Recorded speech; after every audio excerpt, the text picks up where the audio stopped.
Yeah, you're back. Okay, welcome to Mindfulness and MS webinar. If I think we've got two people with us at the moment, so if you say hello in the chat, we can just to let you know, let us know that you're listening. That'd be great. But we'll continue on anyway. So today is a webinar on mindfulness and MS. Oh, Caroline. Hello, Caroline. Today is a webinar on mindfulness and MS with myself. My name is Sharon and I'm from Positive.Health, and it's with the lovely Paula, who is a mindfulness practitioner, and she's our headline act. So I'm just the support act. So I'll just be talking through the science and the background to these healthy habits. And if you've got any questions, please put them in the chat, and we'll answer them as we go along, or if they're for Paula, then Paula can answer them when we do her interview, when we do the interview with Paula. Okay, so the goals of the presentation are to learn about the benefits of mindfulness, and these are benefits that have been indicated from research that's been done with MSs.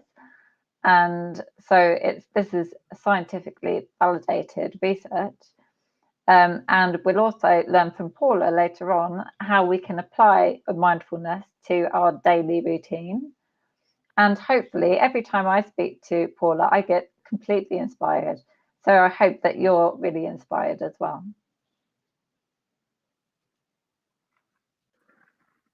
So just a little bit of background. I have identified 7 healthy habits for MSs, but they apply to anyone. They apply across the board.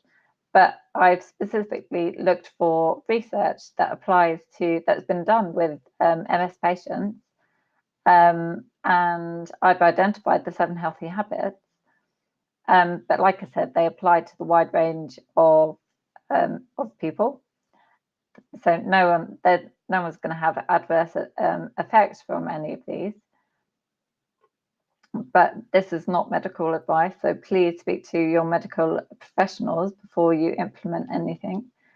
And also, so yeah, so this is we're just going to have a look at the 7 healthy habits, and we're going to have a look at the research on mindfulness on MSs later on. So these are the 7 healthy habits. So we're starting with mindfulness this week. So if you've joined the Positive.Health Facebook group, then you'll see that we're supporting in applying each of the healthy habits 1 week at a time for the next 7 weeks. So this week we are looking to include mindfulness in our daily routine, and there'll be ongoing support and ongoing motivation from myself, and Paula has kindly said that she might join our Facebook Live at some point during the week. So if you're not already a member, join up the Positive.Health Facebook group, and you will see all the mindfulness and get support, and hopefully be able to get a motivation to include mindfulness in your daily routine. So this is the mindfulness research that I was mentioning. There's been a lot of research, but this research was a systematic review of a number of research trials with MS patients on the benefits of mindfulness. And they used they used 3 different mindfulness protocols, but the main one was an 8-week mindfulness-based program. And it was based in 3 countries, and there were people with relapsing remitting MS and also people with secondary progressive MS. So this applies across the board, and they found that mindfulness, and there was the 8-week practice, and they found that for 6 months after they stopped the practice, that they still had benefits compared to before starting the mindfulness practice. There were still benefits in anxiety, depression, fatigue, and quality of life. And it's not mentioned here, but they also saw benefits in balance, but they didn't last so long. So this only lasted, the effect on balance only lasted around 3 months. And this was people that only practiced for 8 weeks. And I'm sure Paula will tell us later the potential benefits that could be seen with an ongoing daily practice.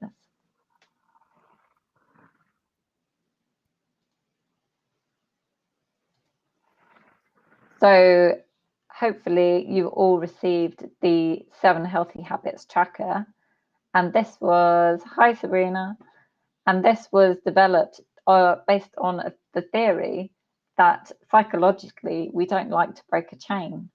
So I've set it out on days of the week so that every time that you successfully do your mindfulness practice, you can put a cross down. And then when you build up a number of crosses, then it feels psychologically you don't want to have a gap. You want to keep going. And every time you put a cross down, this is a success. So it gives you confidence that you can continue building on that success. And also you'll have the visual marker of progress. So this is building confidence, and then the more confidence you have that you can do it, then you can continue doing it. And there was another theory that I think I've posted on the Facebook group, that you should only focus on the next 24-hour period. So rather than saying, right, I'm going to do mindfulness every day for the next year, you could potentially be setting yourself up for failure. So maybe a better way to do it is just think of the next 24-hour periods. So just say, okay, tomorrow morning, I am going to do mindfulness. And then the next day, say, okay, tomorrow, I'm going to do mindfulness tomorrow morning.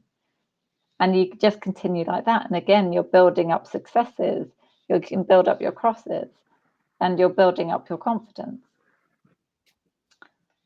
So if you haven't got a tracker, don't worry, I'll be sending them out at the end of the webinars. So this week, like I said, you'll be getting, if you're part of our Facebook group, or if you're part of our email list, which if you've attended this webinar, you will be. So you'll be getting mindfulness motivation. You'll be getting, you can ask questions directly to me because you'll have my email address. And also you'll be getting personal tips and stories from myself and maybe Paula and maybe other people that if they want to volunteer, stories for how mindfulness has helped them or how they implement a mindfulness practice routine. Because this is one thing that's quite important. You need to make it easy. So set up an easy routine so that it's not difficult to practice mindfulness. Maybe set up an area. But we'll speak to Paula about her tips for how we can incorporate mindfulness into our daily routine. Okay, so to introduce Paula sent me a list of all of the qualifications she's got. I've consolidated it, but basically Paula's done a lot of training with the Mindfulness Association, and we'll ask her about that in a bit. But when we've been having a lot of conversation in trying to put this webinar together, and she came up with this most beautiful quote, and so I had to include it. So she said that I'm just happy if people find the information helpful and it inspires them to look into using mindfulness. So this is the aim of the webinar, that we want you to be inspired to use mindfulness. So if you've got any questions or you want to,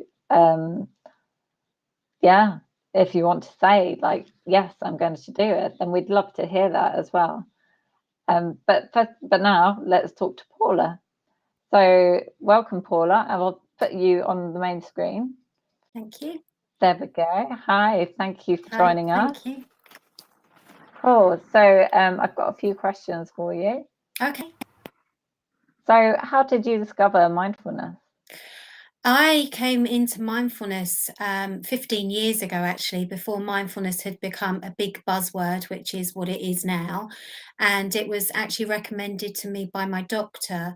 I suffered very badly with anxiety and depression. And he said to me, I think this is going to be a really good thing for you to go and do. And I kept poo-pooing it because I was a bit, oh, yeah, sitting, focusing on my breath. How's that going to help me?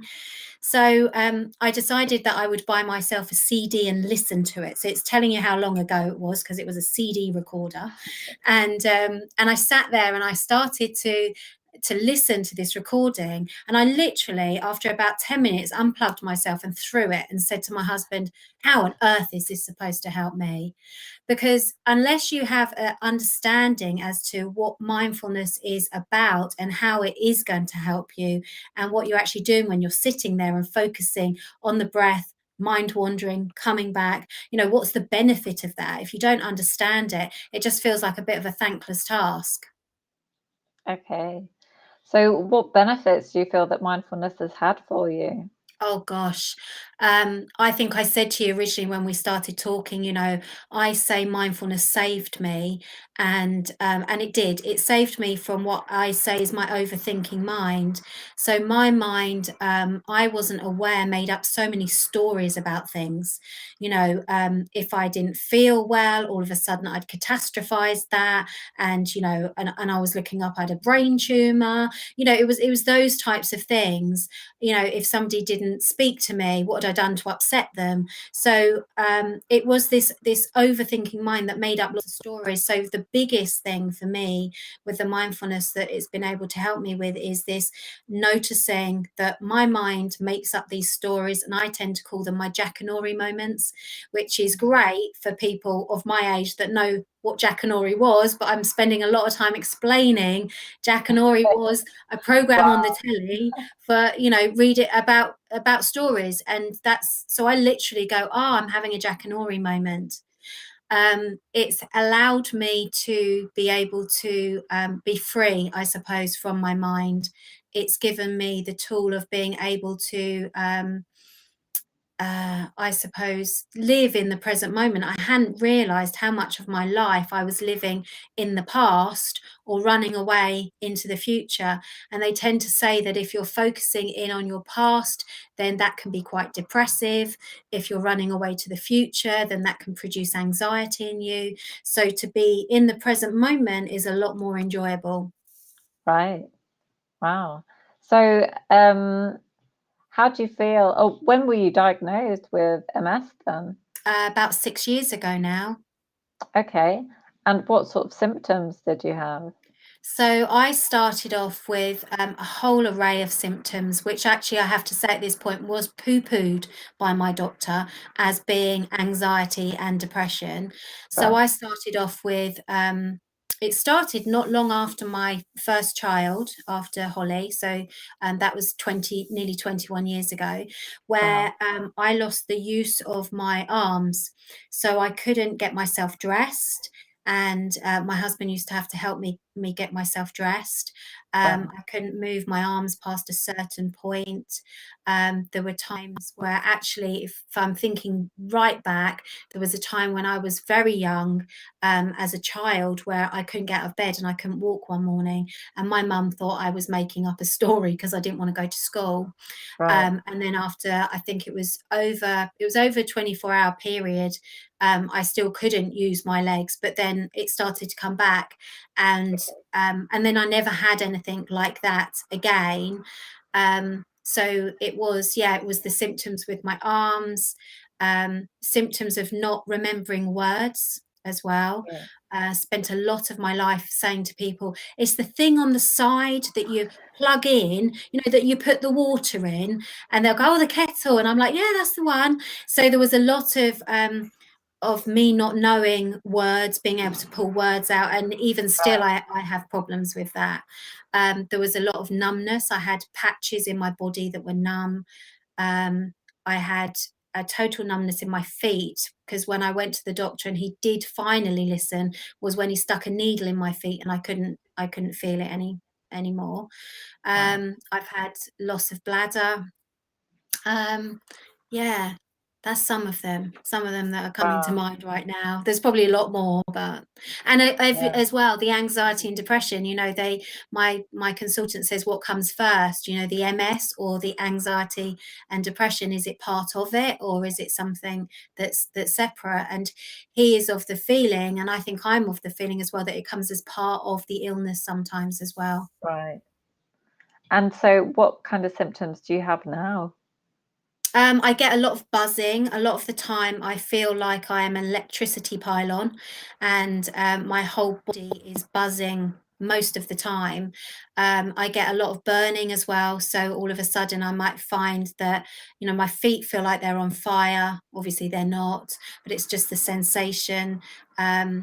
And yeah, that sensation of burning can travel randomly through my body, and that's where I suppose mindfulness has helped me, in the fact that I just see it as a sensation, and I don't add the story to what I'm actually coping with. Right. So yeah, so I was going to ask, like, do you find that mindfulness has helped with your MS? Yeah, definitely, in the fact that I don't get myself caught up in the story that is associated with whatever symptoms that I'm having at that time. So with my buzzing, like the electricity buzzing, I've just had to learn to sit with that as a sensation. And as you know, originally it was really annoying, and I was like, oh, I just want to get rid of it. What can I take to get rid of it? And then I realized that actually, if I learned to sit with it, however difficult it was just a constellation of sensations that made up this feeling. And it's not easy, because obviously the mind comes in and it goes, yeah, but it's not, it's the MS, isn't it? And so you have to learn within your training of mindfulness to come back and just view it as sensations just moving through you in that present moment. Right. Right. So do you feel, so for people that want to implement a mindfulness practice, do you feel that just a 10-minute mindfulness practice in the morning or whenever could be beneficial? Definitely. I mean, when I did my training, we sort of did hardcore training where we had to sit for like 45 minutes in practice. And they obviously say the more you put in, the more you get out.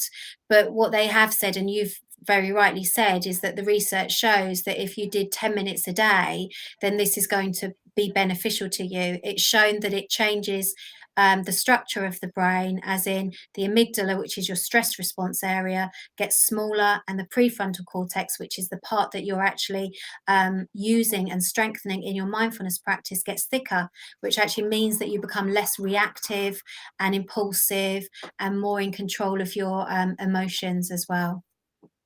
Wow, so it has actual physical effects in your Yeah. brain. Yeah, absolutely. The MRI scanners have shown this, again, a bit like what you were saying. They took people prior to an 8-week mindfulness course, and then after an 8-week mindfulness course, and the evidence showed that the amygdala had shrunk down in size, and that the prefrontal cortex, the grey matter, had got thicker, which they actually say allows you to not flip your lid. And a nice way of being able to explain this to people, and I do this with the children that I work with about mindfulness, but it's a great way, and adults like it as well, is you work with a hand model, and you would put your thumb inside the middle, and that would be like inside your brain, and that's your Yeah. amygdala. And over the top of this is our new brain, our thinking brain, that sits over the top. If this Right. area isn't strong, what happens when we get upset or emotional or annoyed or angry? We flip our lids. When we Right. practice our mindfulness training, we're practicing training this muscle here. So when this is strong, when we then the amygdala gets activated at all, it doesn't flip its lid, because it's able to stay in control and sort of calm it down. So that's a Wow, great way of being able to see it. And then I yeah. think that helps when you're doing your mindfulness practice, that when you're sitting there, and like me originally, I was going, oh my God, this is just, you know, this is pointless. What's happening? To know that you're actually strengthening muscles and connections within your brain when you're sitting Yeah. doing your practice mindfulness is great, because I say to people, when your mind's gone off wandering and you've noticed that it's gone off and you've brought yourself back to your mindfulness support of breath, body or sound, that's like a mental sit-up. So it's like the same way as you would go to the gym to work the body, the muscles in the body, you sit in meditation and mindfulness practice to actually flex the mindfulness muscle in the brain. Wow, that's a really good way of thinking about it. I hadn't thought about it like that at all. Thank you. That's a massive takeaway for me. Okay, so what's your opinion of these mindfulness apps that you can get? Do you think they're Well, I think helpful? they're all great. Yes, I do. I think that they're all great, because at the end of the day, we all need guidance when we first start off. And it's nice to actually have the support of a voice that's saying to you, where's your mind now? And that's when you go, oh God, yeah, no, I haven't been with you for about 10 minutes, and come back. But what you do need to remember, and I don't know if some of the apps really state this strongly enough, is that that's fine that the mind wanders. It's natural. It's what you have habitually done for so many years, and it's going to happen. But it's about coming back with this real sense of kindness towards yourself and non-judgment, that we're only ever doing the best that we can. If we start to sit there going, oh my God, I'm no good at this is no good, we're sitting there practicing frustration and berating ourselves and not practicing mindfulness. So we have to have this sense of kindness towards ourselves. And I'm not sure whether all of the apps are very strong about that. I don't think that that's necessarily one of the things that they drive home, but that is one of the things that through the Mindfulness Association was quite a crucial thing to me to Right. point out to people. Have you experimented with any of the apps? I've used Headspace. I've used that one. Mindfulness Association actually do their own app as well, and it's free. So if you put into your app store Mindfulness Association, it comes up with some practices for you to use as well. And as I said, they're free. So so they're good ones to have a look at as well. Oh, fantastic. Thank you for that. I'll have to look it up and look up the path people and the link. Yeah. So what would be your recommendation for people that want to start a mindfulness practice? What would be a good routine to use, maybe? Okay, so they often say, you know, starting your day with mindfulness is a great idea, because obviously you're setting the tone of your day. So if you can do that, then that's great. But some people will go, oh, but I'm too busy and I haven't got time in the morning. So what I would say is that you could use what we call an informal practice. So there are formal practices and informal practices within mindfulness. So your formal practice is when you decide that you are going to sit down, set the timer and do your practice for like 10 minutes. Your informal practice is deciding, I'm going to eat my breakfast mindfully. I am going to be with my awareness in this present moment with every mouthful of my breakfast, or even 4 mouthfuls of my breakfast if I can't, you know, decide to do that for the whole duration. So realizing that anything can be a practice, and I think I said this to you the other day when we were talking, you know, drinking a cup of tea or anything can be a practice.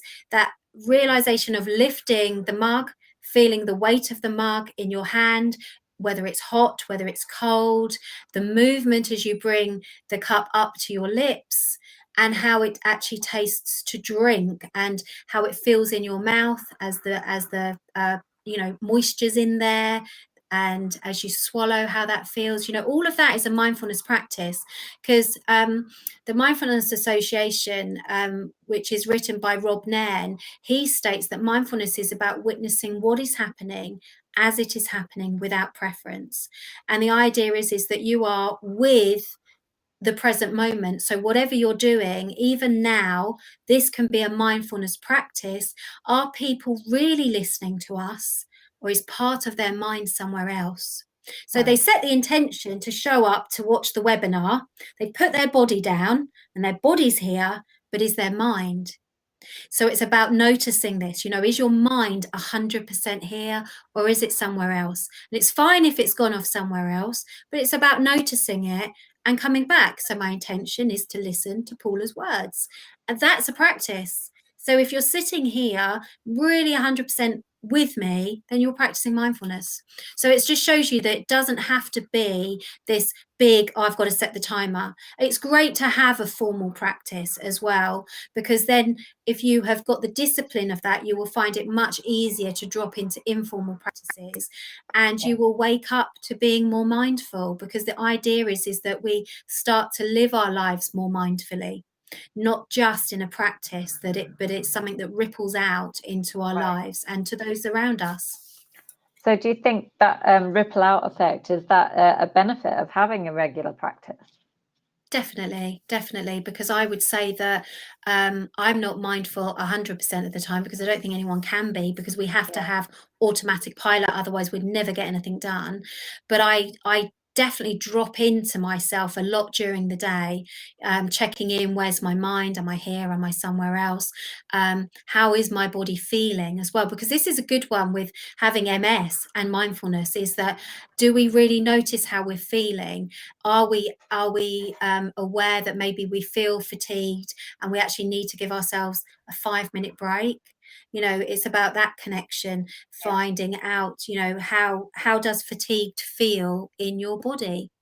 And can we be okay with it? Is it okay to sit with being fatigued without going, I don't want to feel this, I want to change it, I want to push it away, why me? We learn to go, okay, this is quite interesting, this is how my body feels. Because fatigued is just a label, isn't it? And fatigued is just a constellation of sensations. And if we can put the label down and just be with the feelings and not get caught up in the story that we make up with regards to fatigue, it can lessen our emotional suffering about it. Right. Okay. Cool. So what I heard was it's really good to have to start your day with mindfulness. So maybe for people to get into a habit of starting your day with, is it better to kind of have an area? So maybe set up your practice in your mind. So have a little system that you say, okay, I'm going to get up, I'm going to have a glass of water, I'm going to sit here in this area that I've cleared and do mindfulness in this chair. Yeah, I mean, it's helpful to be able to do that. I mean, obviously we want mindfulness to be versatile so that we can take it out and about with us, but Yeah. to actually have a space, it's almost like giving an importance to the practice. So Right. I tend to say to people, light a candle, have a few little crystals around, just so it feels nice. It feels like you're really putting an importance on what you're doing, and it's just nice, isn't it? It's nice to Yeah. be able to sit somewhere where you've made it quite pleasant, and try to be away from noise if possible, but that isn't always possible, and life gets in the way. And so that's what we learn to sit with. It doesn't always have to be a dead silent environment. We learn to sit in our practice with the busyness of life, because you can't stop that. Yeah. And and so if you want to use your mindfulness throughout the day, you've got to learn to be able to drop into it with all the distractions of life around you, and use the distractions of life as part of your practice. But yeah, I mean, it's great to have a space. I mean, I have my teepee, which I go and I meditate with the ladies in the evenings when I run my groups. But I normally come into it's my treatment room. It's where I do my one-to-ones and my other holistic therapies. But this is the space that I always come into. So I don't tend to sit in the living room and do my mindfulness. I will always come in here, light a candle, close the blind, and it's about me. So it's almost putting importance for yourself, isn't it? Definitely. Because you can't, you've got to look out for yourself first, haven't you, before you can do anything else. And that's one thing that I've really had to learn over the years, is to actually put myself first as well. And I often say to my children and my husband, I'm going off to practice my mindfulness and I'll be back soon. It's that, isn't it? It's about going, no, this is for me and this is what I want to do. Oh, brilliant. Well, I know you've got to shoot off, Paula. So were there any things that you'd like to say? I know you've got some programs coming up, or where can I people find you? Yeah, people can find me on Facebook. I'm on Facebook, the Mindfulness Space in Hertfordshire, Yeah, I'll just put up and right now. Yeah, I've also got my so I've got my website as well, which obviously yeah, you've got along the bottom of green. that. So people can find me on that. On my Facebook page, it's really just inspirational things about mindfulness and things that I've done. Yeah, it's just an uplifting site, really, I suppose, to go on. I often do. I work a lot within schools as well, so and with children, and I can be found on like Acorns, which is a like a school website where people can go on and book onto mindfulness programs as well. So yeah, so everything's on there, and hopefully, as we said before, we can maybe put something together where we can lead people in some meditation if that's what they would like as well, so that they can get a deeper understanding of it. So That would be amazing. Yeah. If people are interested, Caroline and Sabrina, if you're interested, or anyone on Facebook, anyone that's listening on the replay, drop me an email. My address there is at the bottom.